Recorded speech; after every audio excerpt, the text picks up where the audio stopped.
Nada de título, ¿eh? ¿Sophie Power o el pecado de Freud? ¿Cuál es el pecado de Freud? Se podría preguntar uno. ¿Y por qué tiene que ver con Sophie Power?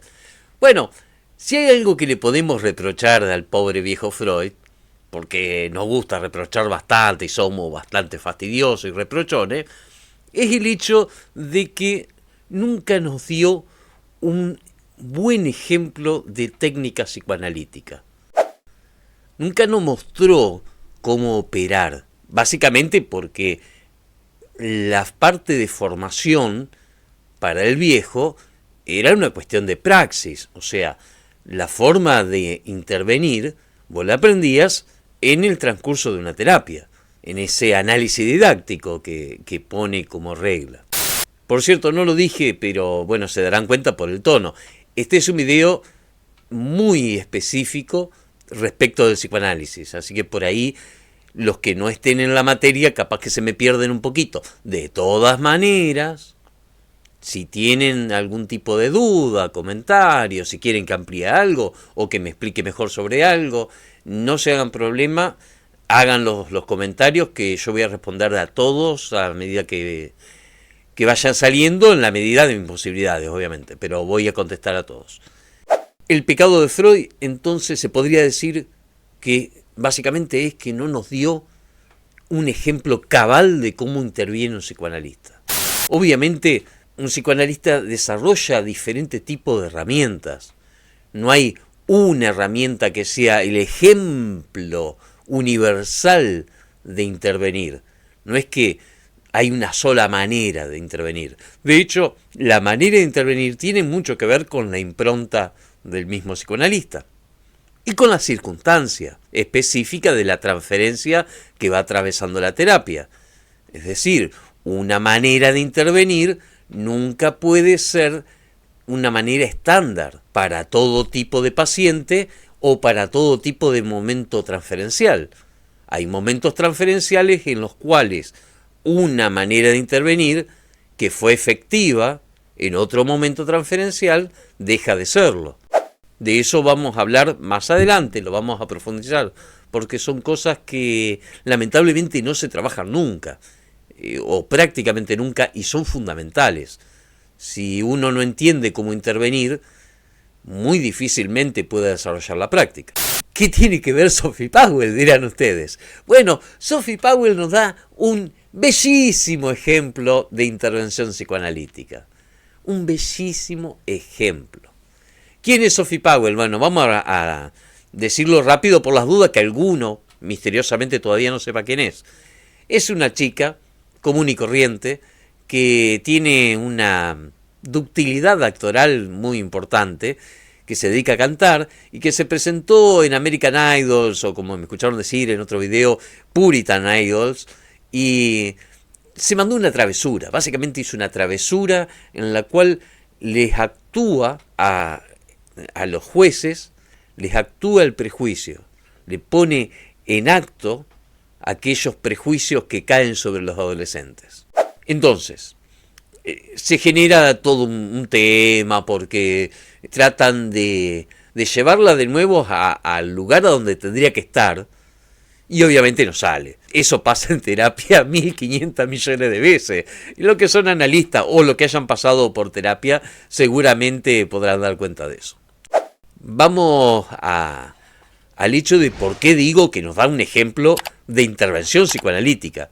Obviamente no es la intención de la piba, no es que ella pensó eso. Ella solamente quiso hacer una formidable travesura inocente y lo hizo. Inocente no porque no esté pensada, sino que porque no tiene ninguna otra intención distinta a llevar una travesura a un lugar donde las travesuras están vedadas. Si lo pensamos como intervención, ¿qué es lo que hace? Lo primero que hace es construye un semblante. No un semblante cualquiera. Construye un semblante en el que ella de alguna manera intuye que pueden confluir todas esas transferencias truncas que hacen al bla bla del paciente. Ese loop que se da en reiteración permanente, bla bla bla bla bla bla bla bla. Ese murmullo ensordecedor que está destinado a decir absolutamente nada. a decir nada y en ese decir nada mostrar que hay algo para decir. Siempre toda manifestación inconsciente tiene al menos dos sentidos, el sentido positivo y el negativo, si quieren, las dos caras del espejo. Siempre está eso en juego. Bueno, construye este semblante. Lo construye de manera de que esas transferencias truncas del bla bla puedan confluir en ese semblante. ¿Para qué hace eso? Para lo que decía el viejo Freud, para transformar la resistencia en transferencia de análisis, la transferencia neurótica. ¿Cómo lo hace? Sostiene el semblante. En ningún momento se corre del semblante y tratan de hacerla correr de ahí. Como pasa con un paciente, con un analista. Obviamente, cuando se para el analista haciendo uso de la herramienta del semblante para que eso no dicho y que quiere ser dicho aparezca de alguna manera, obviamente que el paciente busca a recentrar al analista en un lugar ajeno, distinto, un lugar de no intervención. Siempre se da, eso es parte del proceso defensivo, de lo que llama Freud resistencia. Sostiene el semblante. ¿Para qué? Para que esas transferencias truncas puedan encontrar un destino y abrirse paso, entrar y aparecer, expresarse. Freud dice, para que todas esas transferencias truncas encuentren un destino, uno tiene que brindar la persona del psicoanalista como objeto. Ella se posiciona, arma el semblante y se posiciona de manera tal de que todo confluya sobre su persona. Interviene con un acting, como generalmente se interviene. Pueden ser diferentes tipos de acting.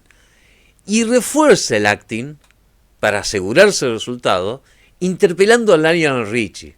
Que me pregunta, ¿qué pasa? ¿Qué estás pensando? Y entonces, en ese momento, se pone en marcha el tiempo.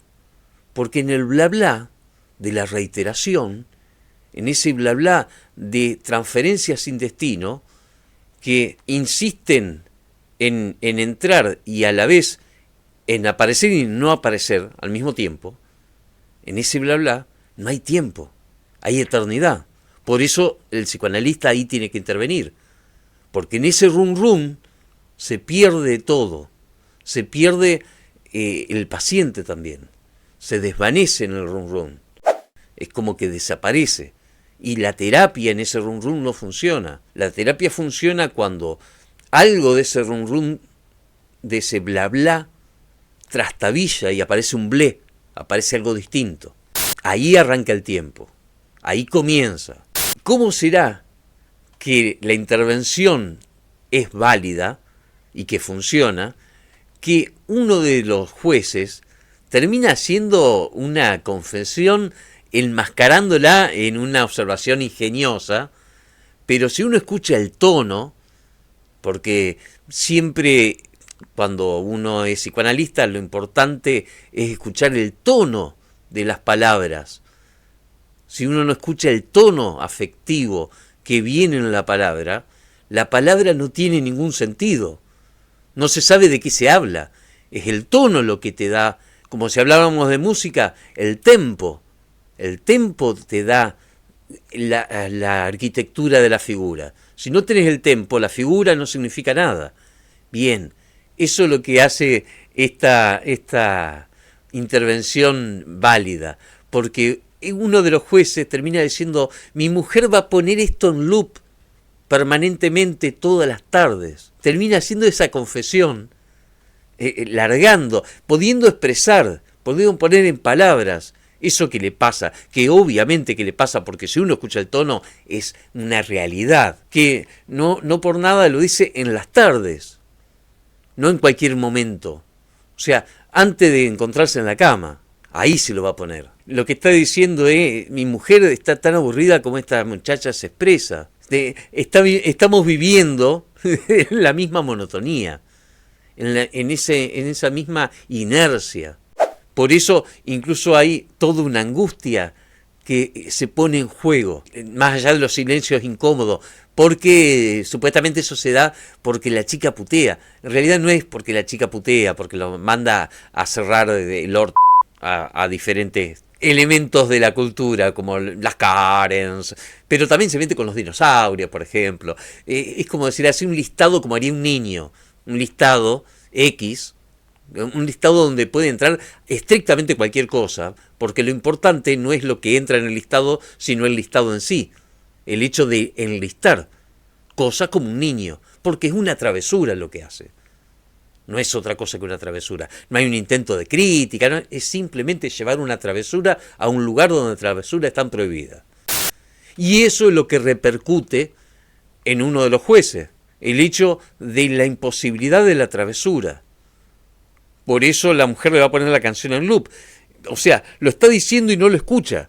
Está diciendo, mi mujer, digamos, también quiere una travesura. Mi mujer me va a poner esto a ver si me avivo que quiere alguna travesura. Y no lo puede escuchar. O sea, lo dice y no lo puede escuchar. Obviamente, si Sophie fuera una psicoanalista, se hubiera agarrado de ahí. Hubiera dicho, a ver, amigo, contame qué pasa a las tardes. ¿No es cierto? Pero bueno, la chica va con una travesura, no va con una intención de hacer una intervención, pero nos brinda un ejemplo clarito. Vean ese videíto cortito de 1 minuto y pico de la presentación de Sophie Power, por favor véanlo y van a encontrar el ejemplo clarito de cómo se interviene. Por los efectos, por cómo se para la piba, cómo sostiene la transferencia y cómo refuerza el acting, interviniendo claramente sobre Lionel Richie, que es como la voz autorizada ahí adentro, ¿no? O sea, interviene contra aquello que puede sostener el silencio, para que el otro salte. Eso es todo. Ahora, como dato de color, casi como, vamos a decir, algo poético, algo de justicia poética, yo hablo del pecado de Freud, digamos, ¿no? Como para seguir la travesura, el chascarrillo. Sophie era el nombre de la nieta favorita de Freud.